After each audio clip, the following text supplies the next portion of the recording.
In the next couple of videos, we're going to take a look at layout, SketchUp Layout, and how we can bring in a model that we created in SketchUp into SketchUp Layout. So to start off, you will find your SketchUp Layout icon on your desktop or wherever your SketchUp was installed and where your shortcuts are. So or you can just type search for layout and it should pop up. I'm gonna double click on this to open layout. Depending on your version of layout, your startup screens might be different, obviously. I currently have the 2021 version of SketchUp, and when you start off startup layout, it's going to give you a welcome screen where you can select a template in order to start your layout file. And in my case, I've already signed in, and I'm currently running the trial version of 2021 SketchUp. So I'm going to click on more templates, which gives me additional templates that I can use. The cool thing about this is that there are title blocks that I can use as well. There are different contemporary title blocks, modern title blocks that I can use, rounded, simple, whatever you want, traditional. There are so many different types of title blocks that I can use. I'm going to use the simple A3 landscape, so it's going to be an A3 size sheet. I'm going to click on that, and it opens up my template. Now, before I go into all of the nitty-gritties included in this title block, I'm going to talk a little bit about the interface in layout. Now, if you take a look at the interface, you'll see that there are a couple of tools on the top, and there is the default tray, quite similar to what we see in SketchUp. So the tools that we see are select, the pencil tool, which allows you to draw lines and then shapes. These can be useful to add elements, like in your SketchUp file.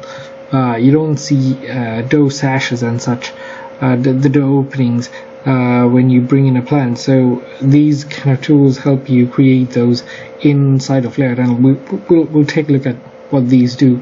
Then we can add different types of shapes, circles, ellipses, rectangles, and polygons and such. Then we can even do offsets, simple offsets, and then add text, labels, dimensions, tables, erasers, which you can use to erase, obviously, cut and paste or join.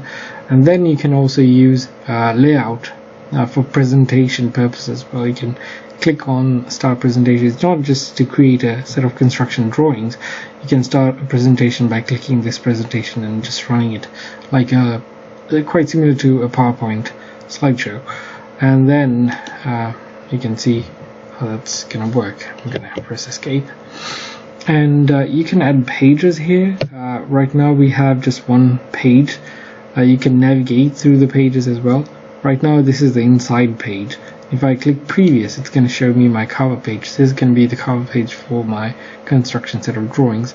This is the inside page, and I can start adding pages. And as I add pages, it's not going to pop up tabs here. It's just going to show me one tab, because if I open another layout file, it's going to open up here in a different tab.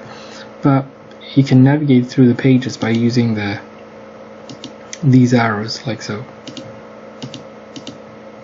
And then it's my user info here, and then here we have the default tray. You can change colors. For example, you can add an element like this and start changing colors if you wanted to. Well, that doesn't do much because it's just a filler, but you can fill in the color like so, and change the stroke even. So I can change the stroke like so, make it thicker,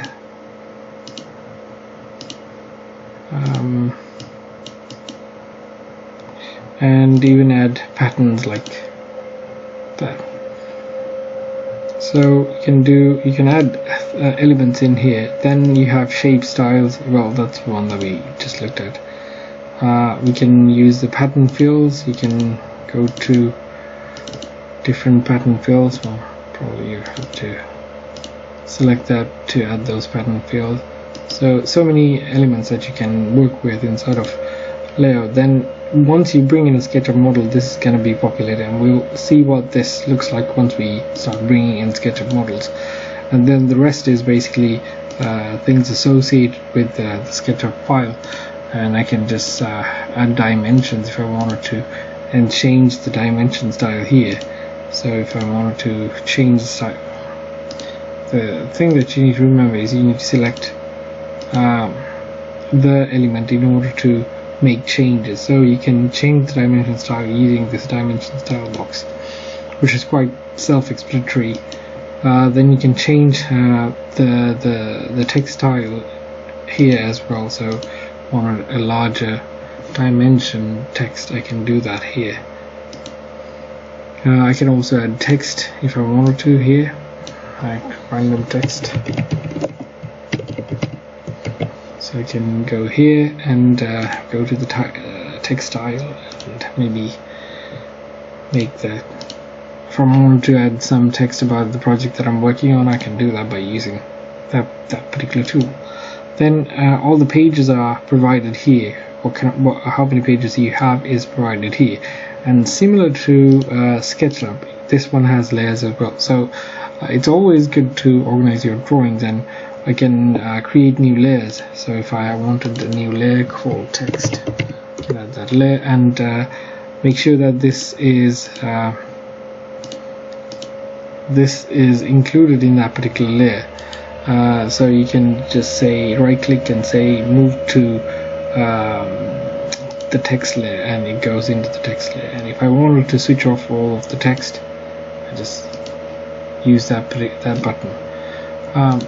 Another thing that's unique about the layout is that you can add a text or something that can appear in all of your pages. So let's say DDC, I'm going to add that, and DDC, let's delete that. I want this this text DDC appearing on all of my pages. So if I place it here, this page, if I move into the other page, it's not going to pop up, right?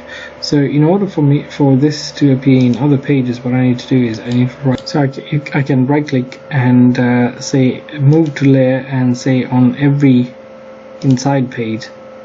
Now if I move it here, it's gonna show up in all of my pages, even if it's doing that. So let's I don't really want to have that in all my pages, so I'm just gonna delete that. And then we have the scrapbook, which is really important in layout, so you can bring in different elements and populate your drawings, and we can take a look at that in a little bit when we start bringing in SketchUp drawings.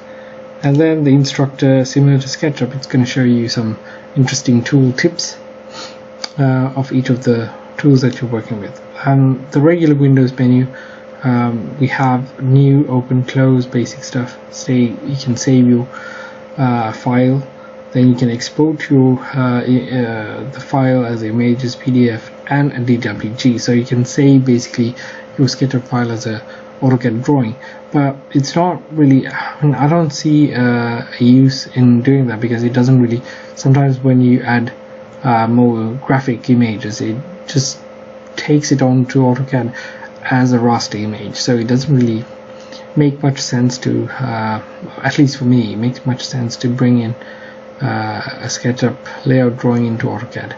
But again, if you want to do that, you can, and if you just have vector lines, that probably would work. And insert is the command that we're going to use in order to bring in a SketchUp file into layout. And the document setup, it's interesting because it shows you all of the auto text that's going to populate our templates. It's going to show you the grid. So if I want a grid to appear here, which is not going to be printed, but if I wanted to use that to compose my drawings, I can have that set up. Then other elements like the paper sizes and all of that is provided here. I can change all that, even though we started with a template of A3, and change that. Then the references, the logos, whatever I bring in, all of the references are going to be located in this particular section. Then the units, I'm just going to leave it as it is, and then we have the page setup, usual printing elements, and then here the usual edit menu, view menu, text menu, and arrange menu, which is going to be important. We'll talk about that. Basically what it does is it brings elements back and forward. Then we have the tools that you see here, then the pages that we saw under the default tray. Then you get your help menus and such. So in the next video, let's see how we can bring in a SketchUp drawing inside and then manipulate it to create a set of working drawings.